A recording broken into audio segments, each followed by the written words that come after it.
अब तीन चीजें हमारे यहां सनातन धर्म में बड़ी विचित्र बताई है, उसका स्मरण होना चाहिए। नारी जब मांग में सिंदूर भरे उस समय दर्पण के सामने केवल नारी हो, कोई दूसरा नारी को मांग में सिंदूर भरता हुआ ना देखे। जब नारी गले में मंगलसूत्र धारण कर रही हो या 16 श्रृंगार जब नारी धारण कर रही हो, उस समय पर कोई ना देखे। नारी का जो श्रृंगार है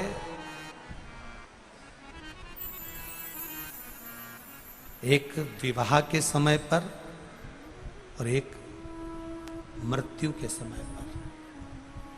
सौभाग्यवती नारी का श्रृंगार दो जगह पर भले सर्व रूप में देखा जा सकता है, क्योंकि बाराती सब बैठे रहते हैं और दूल्हा मांग भरता है, बाराती सब बैठे रहते हैं और दूल्हा मंगलसूत्र पहनाता है, सब लोग बैठे रहते हैं और पांव में बिछुड़ी दबाई जाती है, सब बैठे हुए हैं, मांग का सिंदूर भरा रहा। और एक अखंड सौभाग्यवती नारी जब जाती है तब सबके सामने सब खड़े हैं और पति अपनी पत्नी को मांग में सिंदूर भरकर आखिरी में भेज देता है, भेजता है। ये दो, पर इसके बीच में जो स्त्री का जीवन है, इसके बीच में जो नारी का जीवन है, एक बहू, मैं निवेदन करना चाहूंगा आज की बेटियों को, भले तुम पढ़ लो, लिख लो, डॉक्टर बन जाओ, इंजीनियर बन जाओ, कलेक्टर बन जाओ, एसपी बन जाओ, तुम्हारी मर्जी पड़े तुम मिनिस्टर बन जाओ, मना नहीं, पर हमारे सनातन धर्म की संस्कृति से दूर मत हटना।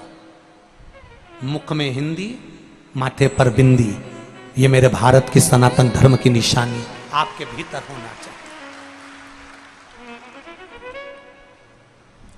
एक विवाह, एक मृत्यु और उसके बीच का जो समय होता है, उसमें नारी जब भी अपने मांग में सिंदूर भरती है, अपना 16 श्रृंगार करती है, तब नारी को अकेले में अपने कमरे में, अपने भवन में श्रृंगार करना चाहिए। यहां तक शास्त्र कहता है कि छत पर खड़े होकर भी बाल नहीं बांधना चाहिए। एक बीठिका ने बाल बाए थे खड़े होकर छत पर, और तोते का बच्चा उड़ते हुए आया था और बकासी आने पर मुख में प्रवेश कर कर गर्भ में बैठ गया था। वो कथा भी हमारे यहां है। कंस का जन्म कैसे हुआ, ये आप सब श्रीमद् भागवत की कथाओं में सुन चुके हो कि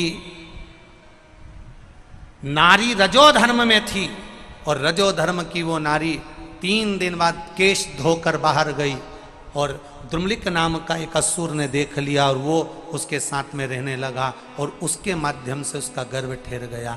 यहाँ तक हमारे संवाद करते हैं, उसमें थोड़ा सा स्त्री को समझना है, थोड़ा सा नारी को समझना। आप करो श्रृंगार, आप करो श्रृंगार, आपका श्रृंगार करने को मना नहीं है। सास, ससुर, देवर, जेठ, परिवार, घर के बड़े, घर के बुजुर्ग खड़े हैं, उस समय पर श्रृंगार नहीं। आप जाओ अपने कक्ष में, श्रृंगार करके आइए, मना नहीं, पर किसी की सम्मुखता में नहीं।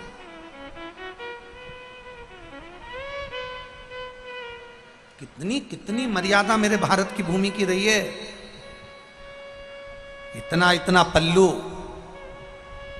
मेरे भारत भूमि की माताएं करती आई हैं, और अभी भी पूरे बेटमा में और इधर आसपास के क्षेत्र में आप जाकर देखिए, मेरे मालवा क्षेत्र में आज भी इतना पल्लू, और उम्र हो गई 75 साल 80 साल, तो भी डोकरी इतना पल्लू करके चले। अब बताओ, इससे कहो कि कौन देख रही है, अरे रहने देते तुरंत इतना पल्लू। वो तो धीरे धीरे पल्लू इधर आया, फिर इधर आया,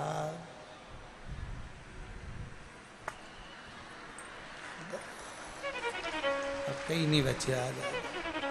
अब तो बहुएं इतना पल्लू के बार 2 बाल रहती है, एक बार शादी करके आती है तब, क्योंकि मुंह दिखाई में सोने की रकम मिले, और एक बार बहू इतना पल्लू जब रहती है जब घर में कोई डोकरा डोकरी बुढ़ा बुढ़ी मरे तब।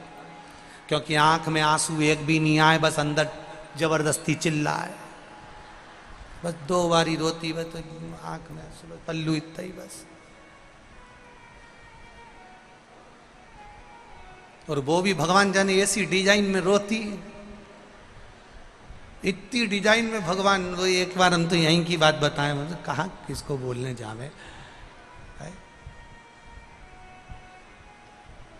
यही क्षेत्र, तुम्हारा ही क्षेत्र। कोई मरी गया तो हमने कहा चलो मिल आए। अब जाते जाते इतनी गए, एक झाड़ू लगा रही थी बहू, एक बर्तन मांज रही थी, जैसे कुंदी बजाई इतने में छोरी चिल्लाई, सियोर वाला गुरुजी आया, और ये सब फेंक के जो पड़ी रोवा। फिर और हम बैठे जब तक रेडियो की आवाज एकदम तेज थी, जो तेज। और थोड़ी देर बाद फिर उनके पति वगैरह हमारे पास आके बैठे और उन्होंने कहा जाओ अंदर से पानी लिया। इतने में सब चुप, एक के मुंडे से मुंह नहीं निकले, खत्म, समाप्त। तो फिर क्या, उन मालवा के संत श्री नागर जी महाराज बिल्कुल सही तो कहे, तेरा तेरा दिन याद करे क्यों रे नर सुमिरन। अब भटक रहा था वो,